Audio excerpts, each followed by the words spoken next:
Office meeting முடிஞ்சிருக்கும். நம்ம பேசுவோம், சிரிப்போம், எல்லாமே கரெக்டாக புரிஞ்சுது, நான் நோட் பண்ணியிருக்கேன் அப்படின்னு சொல்லுவோம்.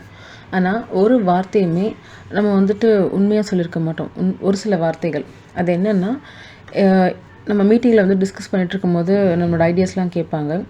நமக்கு வந்து ஏதாவது என்ன சொல்லணும்னு தெரிஞ்சிருக்கும்.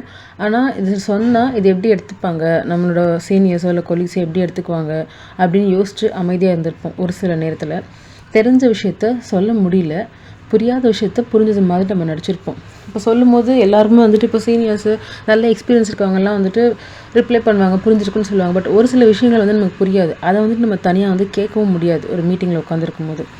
இது வேலையில் வர கஷ்டம் கிடையாது, பேசுகிற கஷ்டம் கிடையாது.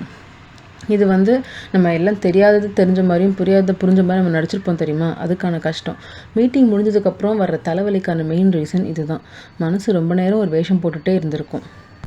அதனால தான் மீட்டிங் முடிஞ்சதுக்கப்புறம் நிறைய பேருக்கு தலைவலி, இந்த சோர்வு வர்றதுக்கான முதல் காரணம். இதுதான் வந்துட்டு பல பேரோட ஆஃபீஸ் உண்மை நிலைமை. இது நிறைய பேர் வந்து வெளியில் சொல்ல மாட்டாங்க. உங்களுக்கு இந்த மாதிரி ஒரு எக்ஸ்பீரியன்ஸ் இருந்ததான்னு மறக்காமல் கமெண்ட் பண்ணுங்கள். இது மனத்தேடல். நான் சுபஸ்ரீ.